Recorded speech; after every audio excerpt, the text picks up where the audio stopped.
Department of Education. Y'all want to teach them children Nathan anyway. Y'all was indoctrinating them. That's what the hell y'all was doing. You took out cursive, you took out home economics, you took out wood shop, you took out all the trades these children need to be successful in school. Turning them into a bunch of tablet-raised boo-boo the fools. And then created a program, No Child Left Behind. But that's exactly what y'all did. Left them the hell behind. We got 18, 19, and 20-year-olds that don't even know how to write in cursive. These children could count backwards to give people change if their life depended on it. They need a register to do the damn math for them. Don't have a clue what an analog clock is, an almanac, nor a library book. That's why I love everything Mr. Puff doing. Break it all down. And we're going to build it back up the right way. Tired of these damn children messing up my McDonald's orders. Dismantle all that Trump from we the people. Spoken from the self-appointed Speaker of the House because I appointed myself.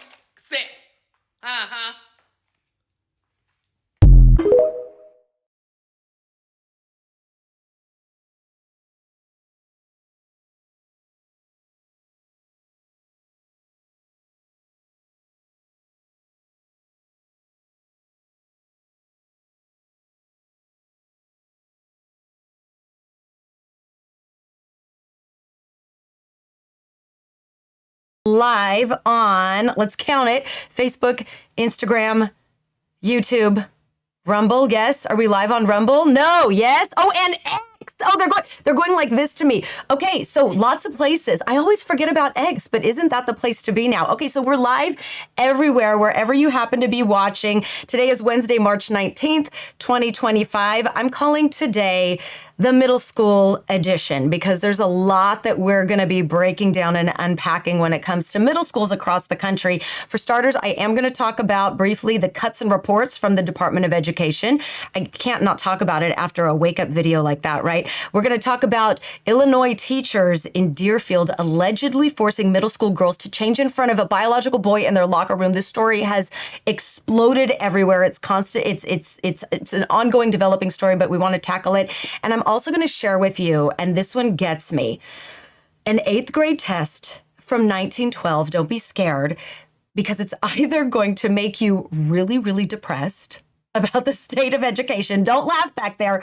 Or it's going to motivate the heck out of you. But I found it online.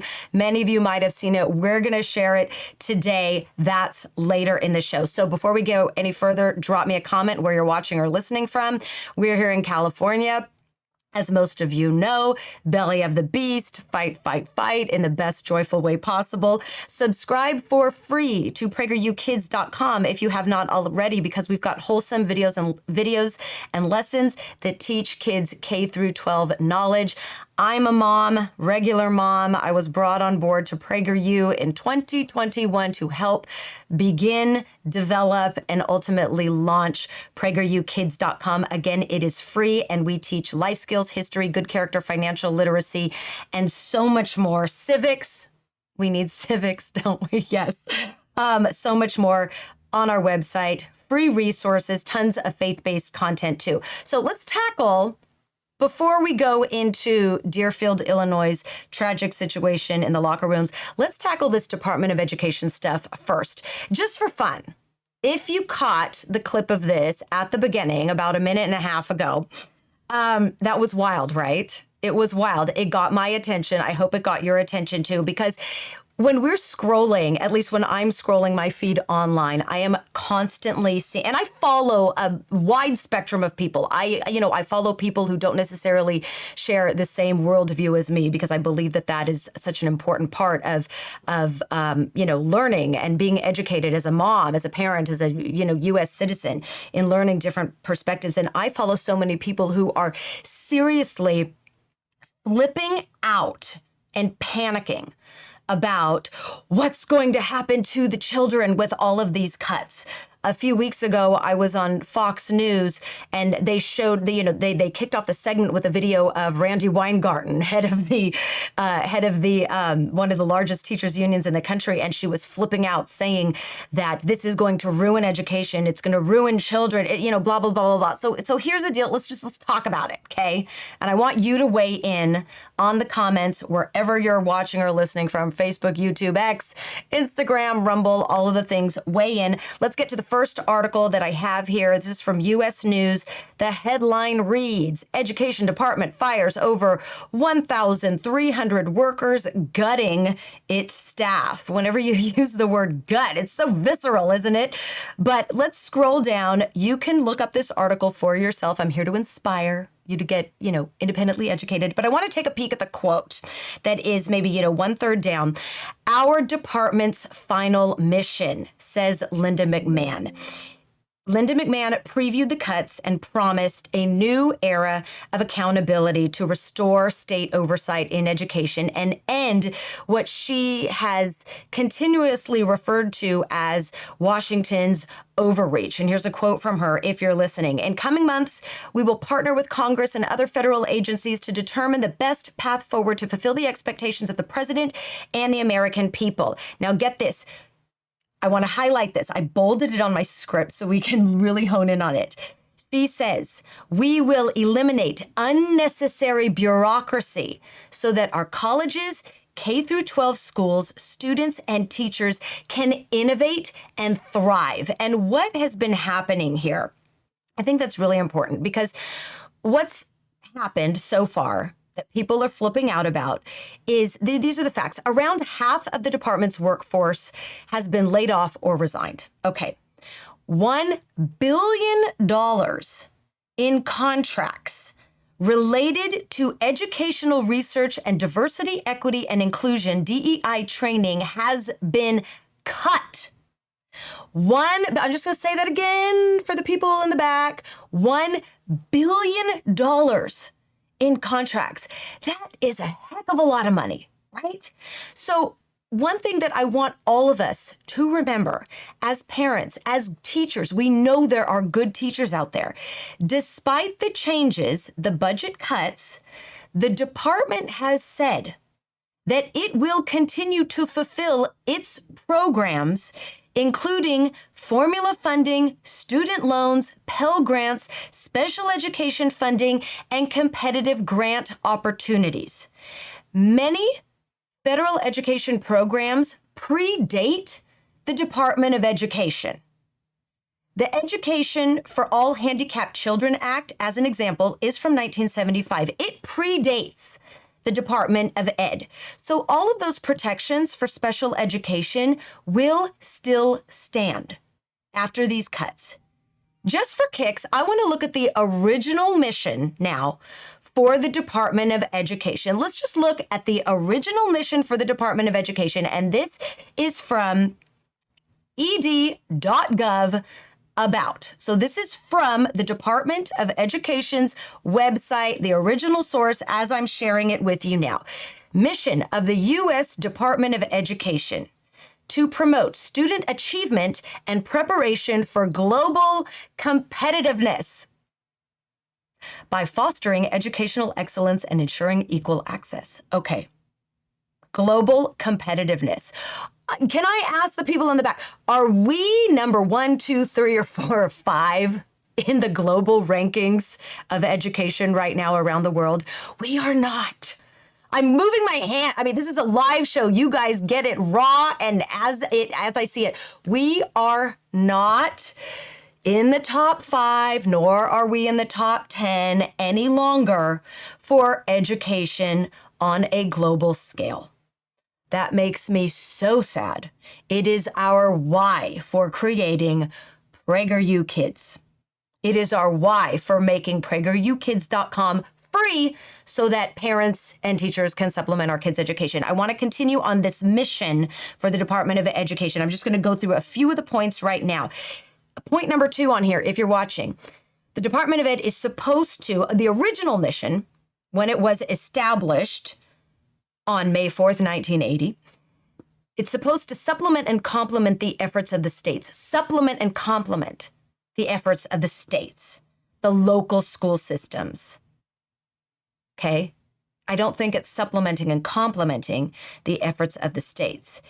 It's supposed to encourage the increased involvement of the public, the parents, and students. Are we partnering with parents? Is the has the Department of Education in previous years been partnering with parents on a local level? I would argue not, given that a few years ago, parents were wrongfully cited as being domestic terrorists. If we were pushing back on policies that were coming from the Department of Education. So the question is, we ask now, truthfully, has the U.S. Department of Education delivered what its original mission was on the onset of its inception in 1980?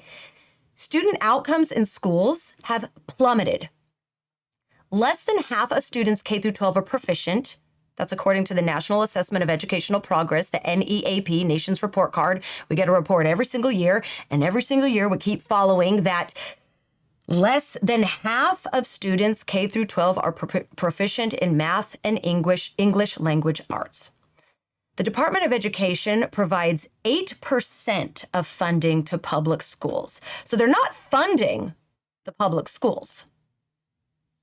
And then a lot of people say, well, what's going to happen to all the programs? I already went over what's going to happen potentially to special education programs. They're going to stay right where they are, because laws and policies were implemented to protect special education students prior to the Department of Education, so those are going to remain intact. A lot of people say, what's going to happen to the school lunch program? The Department of Agriculture does the school lunch program. That's the last I found. If I'm wrong, please leave a comment and tell me, but that's what I recently found. So we're talking about potentially reckless spending from the Department of Education in recent years.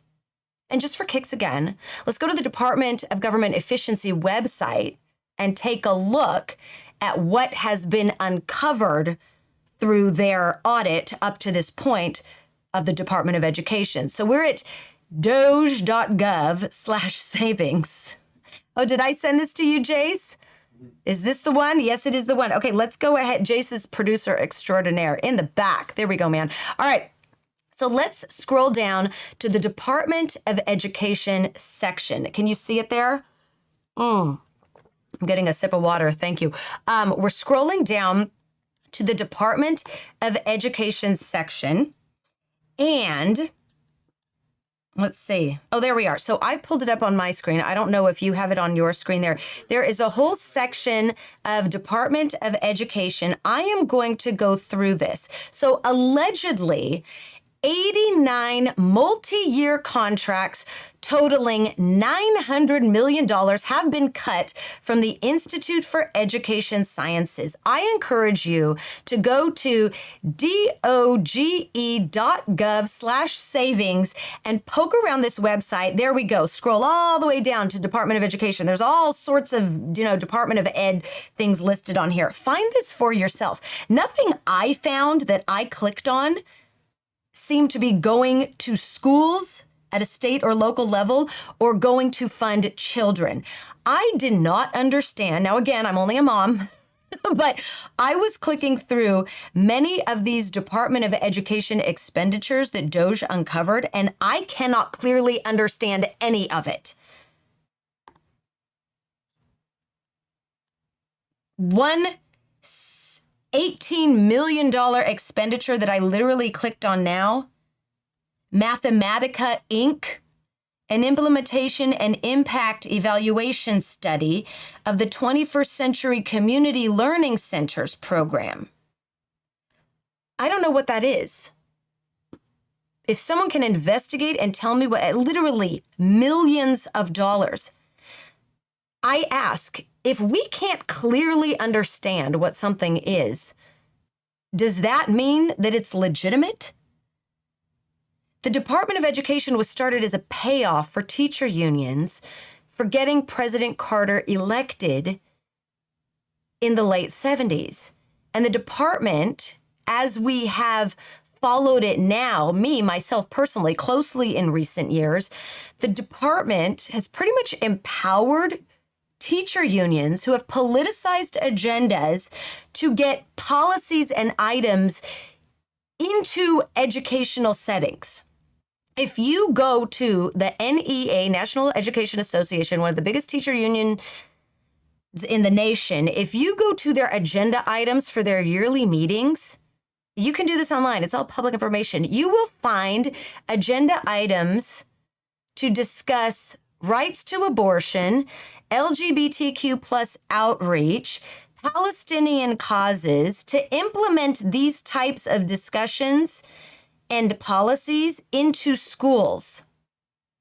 Is that education? To me, it's not education, it's politics.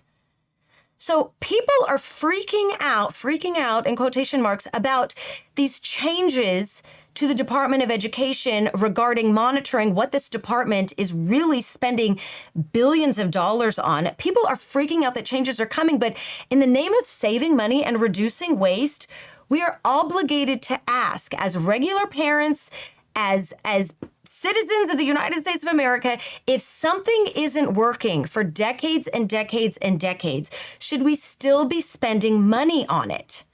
And these are the types of questions that they're really not political.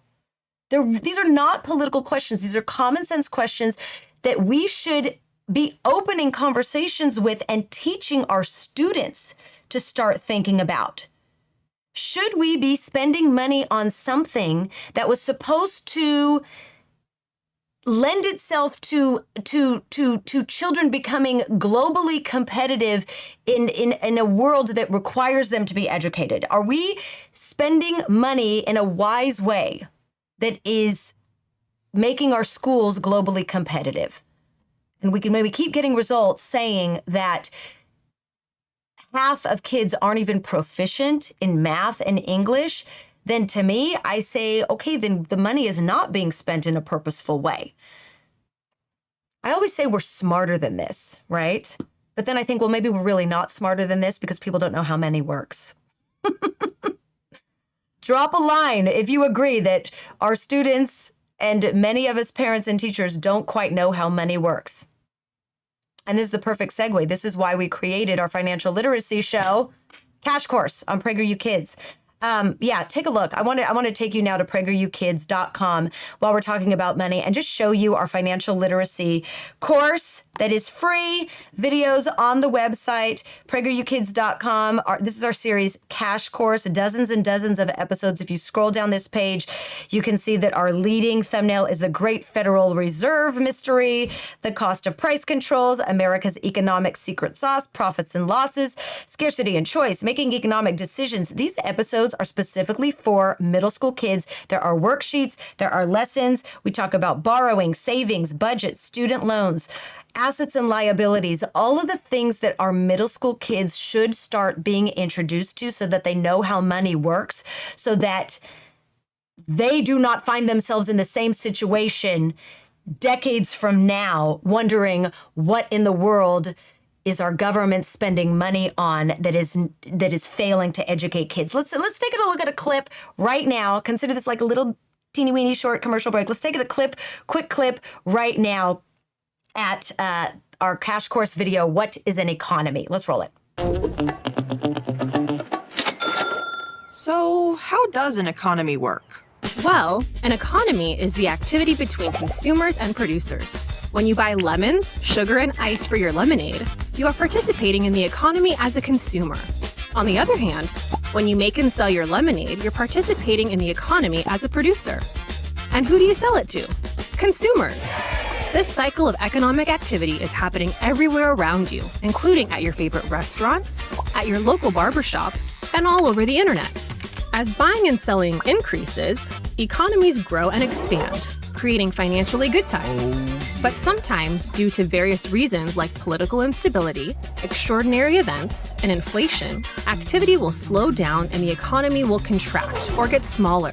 This typically leads to people losing their jobs and having less money to spend. Bummer. This leads to less economic activity, where consumers spend less and businesses cut how much they produce. This pattern of expansion and contraction of the economy is called the business cycle. There we go. What is an economy? So there we go. So share that with your middle school kids. I encourage you to watch it as a parent and a teacher as well, because one of the biggest problems is that our children are not being educated with life skills, with practicalities that our republic requires to function properly. So that was our little commercial break. You can always subscribe to PragerUkids.com for free. Get all of these delivered into your inbox. Let's move on now to what is happening in Deerfield, Illinois. This is switching gears. A 13-year-old girl, a group of her friends, and this is serious. You've probably seen this all over the news. 13-year-old girls allegedly forced to change in their own locker room in front of a biological boy who identifies as a girl. Full video of this mom's, who you've probably seen on the news, and if you haven't yet, you're going to see it now. I want to share with you the full video of one of the mothers of the girls who was put in this situation, the full speech that she made at the Deerfield, Illinois school board meeting. And this was last week. Let's take a look, and I'm just going to chit chat through it too. I want you to hear the full speech because we believe in going to the original source always when we're trying to educate ourselves. Let's roll it. My name is Nicole Georges, and I'm here to demand that the locker rooms and bathrooms at District 109 be designated as biological male and biological female, as there already is a gender-neutral option. The girls want their locker rooms and bathrooms back. Sounds reasonable. They want their privacy back. This is why I'm here tonight. My 13-year-old daughter's well-being and mental health and privacy is at stake. This nightmare began on February 5th when my daughter was using the girls' bathroom and was stunned that a biological male student was using it as well. She came home frightened and was extremely upset. I asked her to talk with her teachers and find out more information. She was told by the administration that a student can use the bathroom as well as a female locker room because they now identify as female.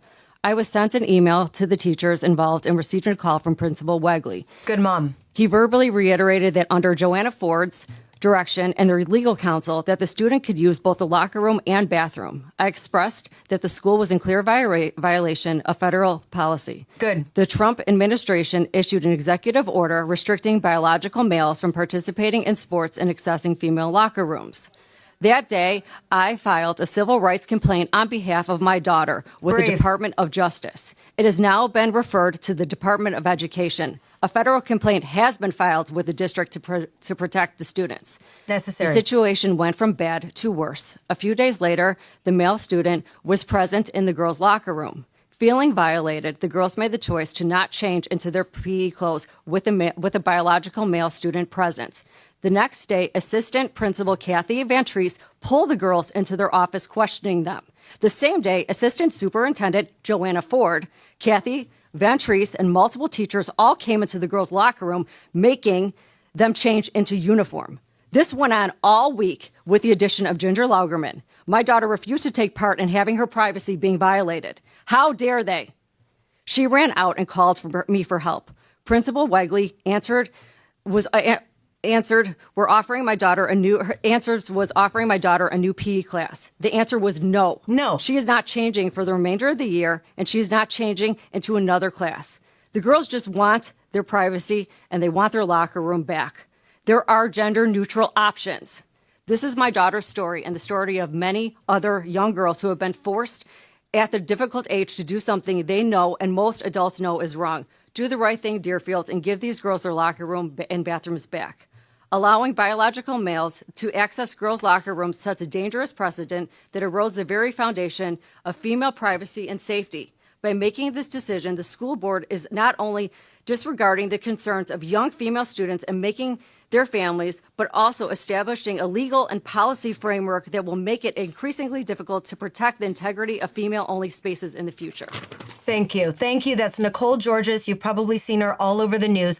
So the teacher suggested that her daughter and the other girls who weren't comfortable changing, that those girls switch schedules and switch classes. No. That's not inclusion. That's not protecting privacy.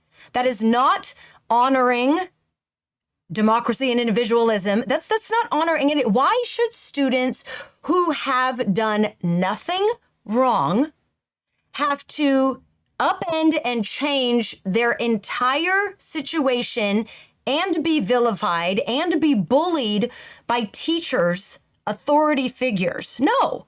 I respect this mom so very much. This is not easy. She is walking through the fire. This is not only for her and her daughter and the group of girls that were wrongfully persecuted for standing up for truth. This is for all of us. This is for common sense and reason and truth. And I encourage everyone to follow this mom's lead. Let's take a look quickly at her X account. The link, I am pulling it up right now. Actually, Jace is pulling it up, truth be told.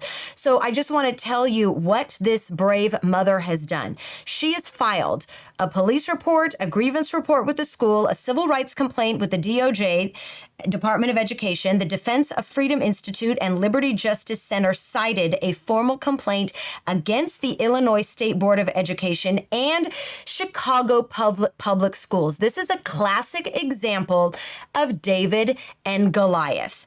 And what makes me, besides the fact that, this family and this school and this community has to go through all of this, what makes me the most sad, taking a step back, is that this kind of conflict at school and in the community, it's taking away our kids' ability to be able to learn knowledge. It's taking their attention, it's sucking their attention away from learning knowledge that they should be learning now. Middle school is a time, I have middle school daughters, and middle school is a time where we're bridging that childhood to the teenage years, and it's a time when our kids should be leaning in towards learning about the world around them in an age-appropriate way, not worried about their privacy, not worry about if there's going to be a biological boy looking at them. Think back to when you were a middle school kid. It's a tough time. And the fact that these radicalized gender ideologies are still being pushed in schools, despite the fact that there has been an elected mandate to end all of it, it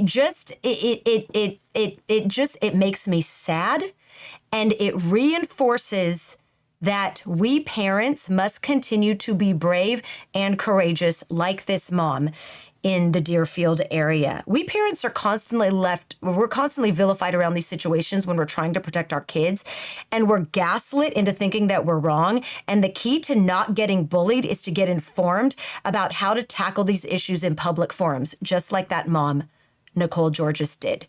We have to be informed what our rights are, teachers too, because we know there are many, many teachers who do not agree with these types of radicalized directives happening in schools and compromising the education and learn knowledge that children are trying to achieve.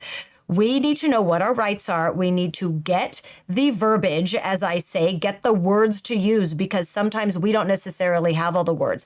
And this is why we started doing Parent Alert episodes with guests last year. It's on our PragerU website. We want to help parents sort through the issues with clarity, with courage, seeing regular parent leaders in their own communities who have already walked through the fire, because courage is contagious. And we tackle freedom of speech. If you go to PragerU.com/parentalert, parent resources. We tackle freedom of speech. We tackle religious discrimination. We tackle dealing with gender ideology, parental rights. We tackle all of this. And we want to give parents the ongoing knowledge and support to restore education and schools on a local level when things like this happen that are happening in Deerfield, Illinois. It's a developing story. If you are part of that community and you happen to be watching or listening, drop a comment right now. We want to hear from you. All right, now we're almost done. Oh yeah, it's 11:31. Okay, we got a few minutes left for the moment you've all been waiting for. I told you this was the middle school episode. Okay, for the moment we've all been waiting for. I want to share with you now the 8th grade test from 1912 that's either going to make you so sad and depressed or completely motivate you to start educating your children. So check this out. Check this out. This is, I found it online, allegedly an 8th grade test from 1912 from Bullitt County, Kentucky. It is from bullittcountyhistory.com. Seems legit by all accounts. The museum that shared this 8th grade test has been told that this exam, and I want to go through this exam because I want to find out if any of your 8th graders would be able to answer any of these questions. So the museum that shared this online is told that the exam was handed out in a scroll, mostly probably by one-room schoolhouses in these days, 1912. Bullitt County is a rural part of Kentucky.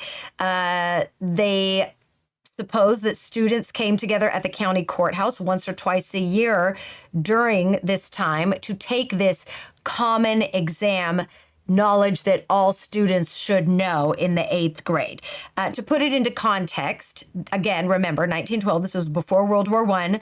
Woodrow Wilson was elected president in 1912. There were 48 states in 1912. We didn't yet have Hawaii or Alaska. So think back. This is a harkening back to a time.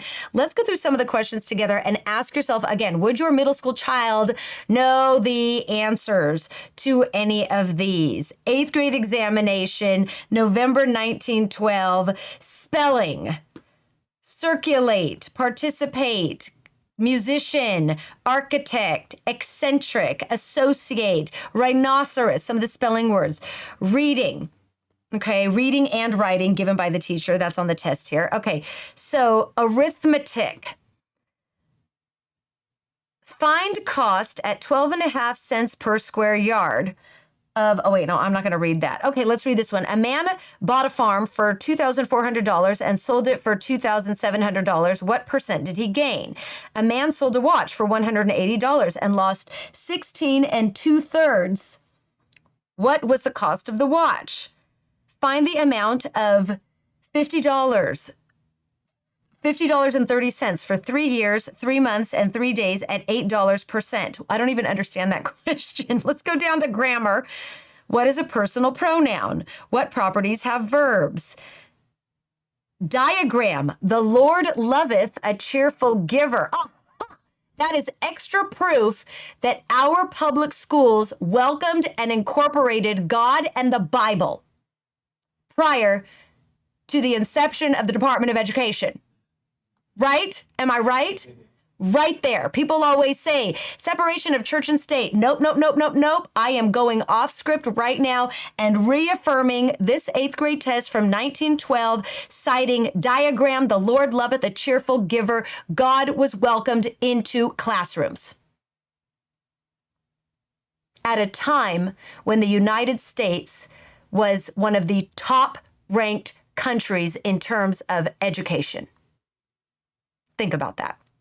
Let's keep scrolling down with this test. Geography, define longitude and latitude. Locate the Erie Canal. What waters does it connect and why is it important? We talk about that in many of our PragerU Kids episode. I actually just did, and I just wrote or edited an Unboxed USA episode that dealt with identifying the properties of the Erie Canal. So this physiology, how does the liver compare in size with other glands of the human body? Where is it located? What does it secrete? Name the organs of circulation. Describe the heart. Compare arteries and veins as to function. Where is the blood carried to be purified? Could any 8th graders now answer these questions in mainstream public schools? I don't say this to poke fun. I say this because looking at this test from the 8th grade in 1912 makes me depressed and ashamed and embarrassed about how much our education for our young people has declined. Our kids do not know knowledge. They don't know knowledge. My own children, who are quite frankly straight A students at a great school who prides itself on classical education, I am not confident that they would be able to answer most of these questions. And these are questions that we adults should know how to answer. And I, through much embarrassment, am admitting that I cannot answer many of these questions. Not okay. Not okay. This is why we created PragerU Kids. It's why we created PragerU Kids. I want to go through some of the comments on this live I'm on Facebook right now, so let me just see if there are any comments that I can scroll through. Whoops. Okay. Utah is listening. Utah. Whose mental health are they supporting these days? I can't help but think that your question has to do with the middle school locker room situation in Deerfield, Illinois. Whose mental health are they supporting these days? That's a great question. That's a great question because it's certainly not the mental health of the young girls who cited and reported and were embarrassed to change in front of a biological boy before PE. Good question. This mom is my hero. And how can we support her on this?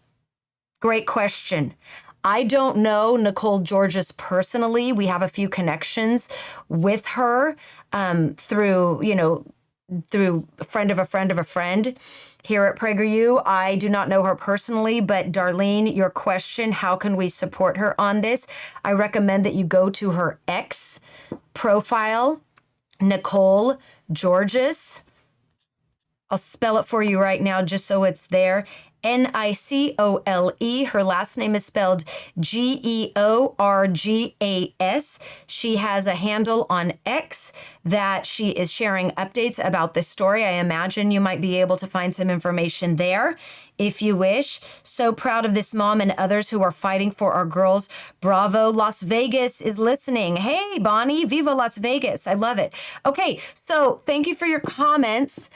Please weigh in with any questions, concerns, comments you may have. If you're watching on YouTube, we thank you. If you're watching on Facebook and Instagram, we thank you. We thank you. Thank you for your support always. We cannot do any of this at PragerU and PragerU Kids without you. We encourage you to stay informed, equipped, and active in what's going on in education at your school, at the local level. We're talking public schools, private schools, homeschool co-ops, whatever you have. Stay informed. PragerUkids.com is the place to subscribe for free resources to get informed about how to push back on radicalized ideologies infiltrating their way into your schools, or to simply get subscribed to receive educational resources like videos, shows, worksheets, information about new books. PragerU Kids has a lot of new books coming out. We are launching in coming weeks a book series called Trailblazers that really tackles the pioneers and westward expansion of our great nation to inspire grit, resilience, American exceptionalism, perseverance. Get everything you need to help your kids learn knowledge, including financial literacy, which the clip of Cash Course that I shared towards the top of this. Kindergarten through 12th grade, our ongoing call to action is always to inspire you to raise your kids to appreciate America, to recognize truth, and to defend our Western values. Subscribe, PragerUkids.com. All of our videos are free. It's all on the website. Full transparency for any friends, parents, teachers, anyone you know who might find value in it. Thank you, thank you, thank you always for your support. That's all I got for today. Send me a note on Instagram or Facebook or X if you have something happening in your school that you want to tackle, or if you have a question about what we do here to educate our kids. Thank you. Mwah! See you next time.